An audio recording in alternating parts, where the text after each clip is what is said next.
Corona virus के बढ़ते हुए आंकड़ों को देखकर जिलाधिकारी ने एक बड़ा कदम उन लोगों के लिए उठाया है जो नियमों का खुलेआम धज्जियां उड़ाते हैं।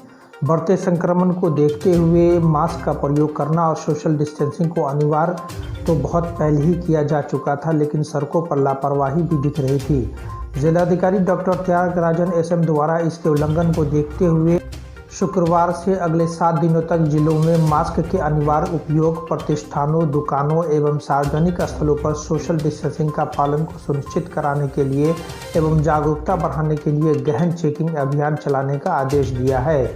उक्त आदेश के आलोक में सभी अनुमंडल पदाधिकारी, सभी अनुमंडल पुलिस पदाधिकारी, वरीय उपसमाहर्ता गौरव शंकर एवं आलोक राज, सभी अंचलाधिकारी एवं सभी थाना प्रभारियों को टीम बनाकर विभिन्न प्रतिष्ठान एवं वाहनों की चेकिंग करने का निर्देश दिया है। सरकारी आदेश के उल्लंघन करने वाले प्रतिष्ठानों को बंद करने एवं वाहनों को मोटरयान अधिनियम के प्रावधानों के तहत जब्त करने एवं अर्थदंड अधिरोपित करने का भी आदेश दिया है। Bureau report, Hindi TV 24।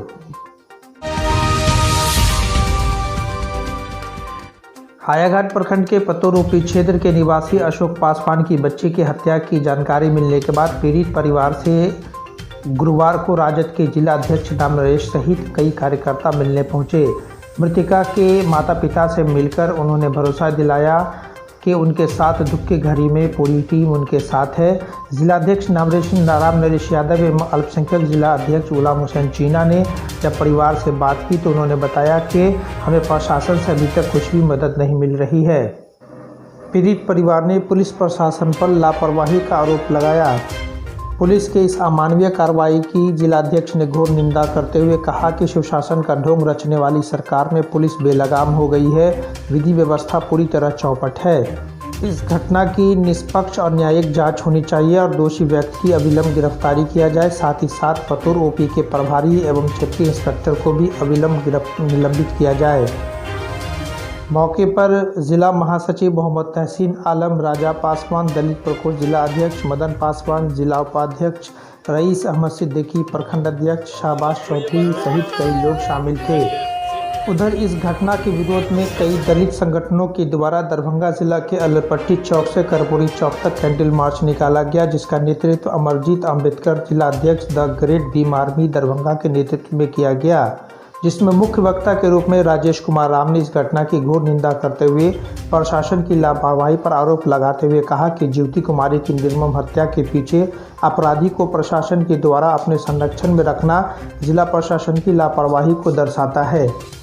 इस कैंडल मार्च में शामिल सभी दलित संगठनों के Dinesh Mahto, Surendra Malik, Rohit Paswan, Rajesh Kumar Ram, Umesh Ram, Bablu Paswan, Manish Paswan, Pawan Mahto, Adarsh, Rajiv Paswan, doctor Pankaj Kumar, doctor KD, doctor Abhishek Kumar Chaudhary, Akhilesh Paswan, Sarwan Paswan, Sarwan Ram, Sarwan Sathi, Santosh Ram, Raju मंडल, बबलू ने बढ़ चढ़कर हिस्सा लिया।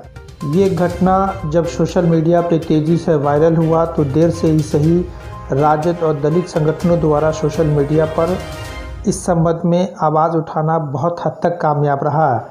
पीड़ित परिवार दलित समाज से है, इसलिए लोगों का गुस्सा दलित की राजनीति करने वाले उन राष्ट्रीय नेताओं पर ज़्यादा है जिन्होंने इस घटना पर अभी तक अपनी कोई प्रतिक्रिया नहीं दिया है।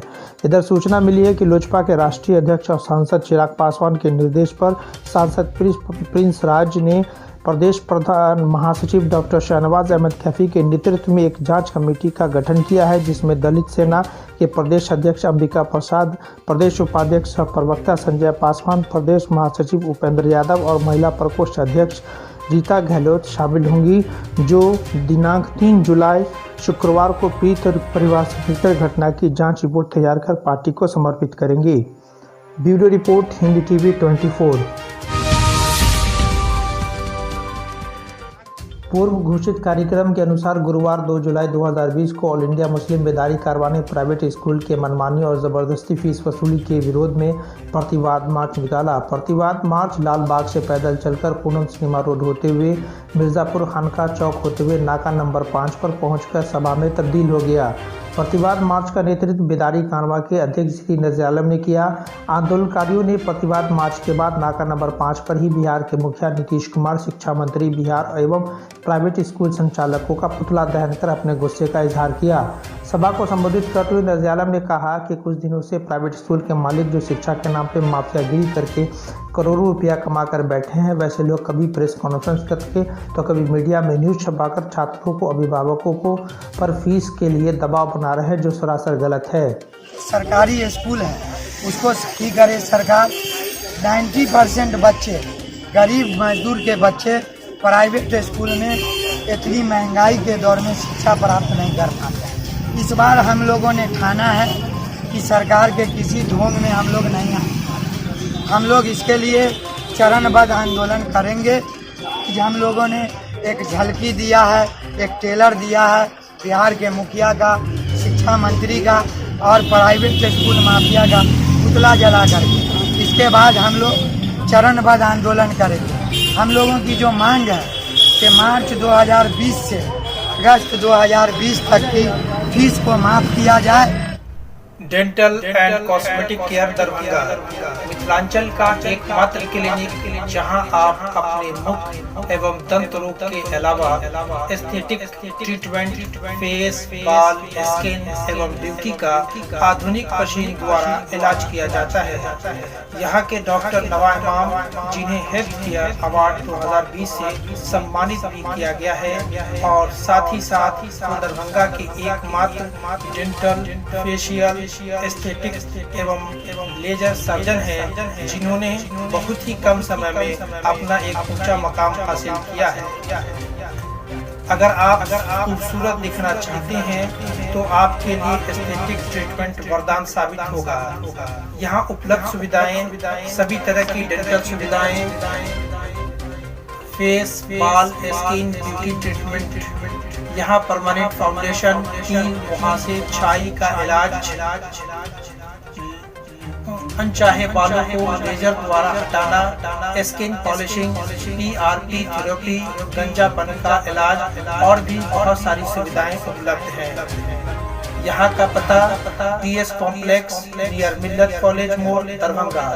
Mobile number 6236867130। आप ऑनलाइन अपॉइंटमेंट दे सकते हैं। उसके लिए www.dentalcosmeticare.in पर विजिट कर सकते हैं। Dental and cosmetic care Darbhanga.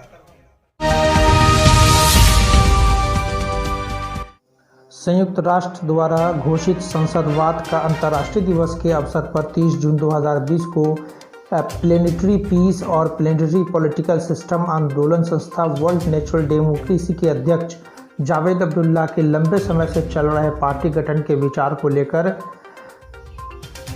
श्रीगोवर्धनपुर Varanasi में अपने निवास स्थान पर इसके सार्वजनिक घोषणा कर दी गई। पार्टी का नामकरण टेलीफोनिक बातचीत द्वारा बड़े ही विचार मंथन करके तय किया गया। पार्टी का नाम विश्व लोकतांत्रिक पार्टी रखा गया है। पार्टी के सचिव धर्मेंद्र शर्मा नामित किए गए हैं। पार्टी पंजीकरण की प्रक्रिया संभवतः जुलाई में शुरू होगी।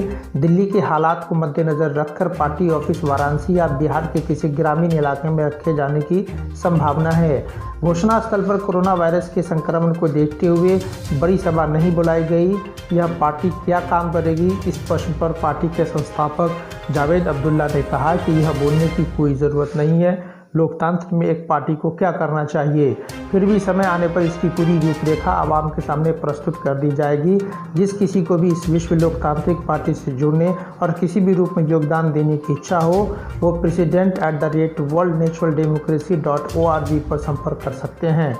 इस अवसर पर आतिका महजबी सहित कई लोग मौजूद थे।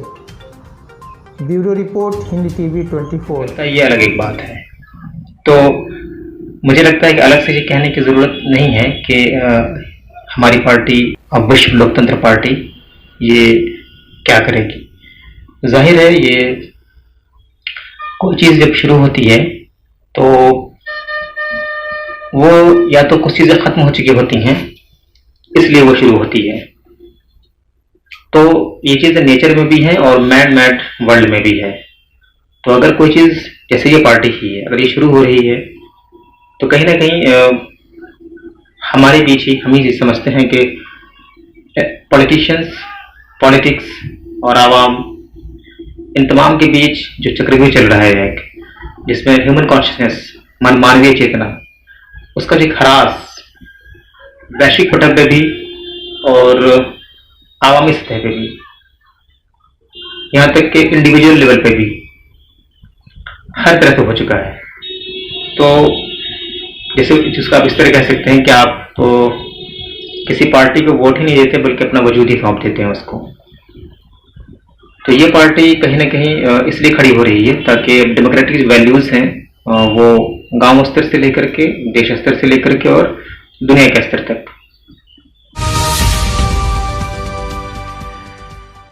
दरभंगा नगर निगम में 40 साल से कार्यरत महिला सफाई कर्मी काला देवी दिनांक 30 जून 2020 को सेवानिवृत्त हो गईं।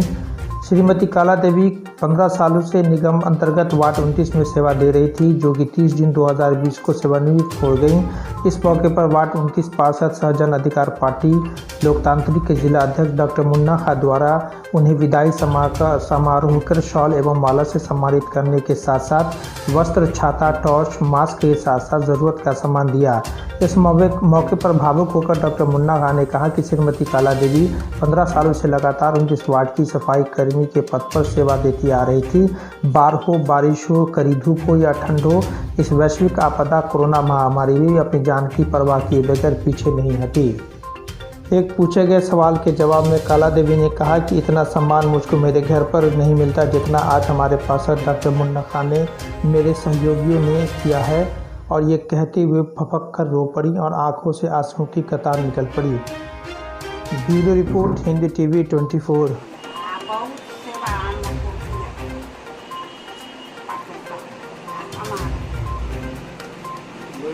क्या इन्हें शुभकामना देंगे? क्या शुभकामना? शुभकामना, बहुत अच्छा स्वागत किया है। हम काम को हम निभाएंगे। क्या नाम है आपका? काला देवी। कितने दिन काम किए नगर निगम में आप? काम 29 वार्ड में काम किए सब दिन? कब से कर? 29 वार्ड में हम 15 साल। ये पहला पार्षद है जो सफाई कर्मी को सम्मानित कर रहे हैं आज। पहला। जिंदगी के किसी भी हिस्से में सफलता के लिए सिर्फ शिक्षा ही ज़रूरी नहीं है, शिक्षा के साथ साथ काम के प्रति विश्वास, लगन और अथक प्रयास भी बहुत ज़रूरी है, जिसे सिधौली गांव के मोहम्मद तौफीक के सुपुत्र मोहम्मद इस्लाम ने साबित किया है। गौरतलब हो कि मोहम्मद इस्लाम पेशे से ड्राइवर और शिक्षा के नाम पर मात्र साक्षर हैं, अर्थात उन्होंने स्कूल की शिक्षा हासिल नहीं की है। बावजूद इसके इन्होंने direct selling company Modi care में महज 10 महीनों में सफलता का पहला पड़ाव पार कर डायरेक्टर बन गए हैं। उन्होंने अपनी सफलता का श्रेय अपनी पूरी टीम को दिया है।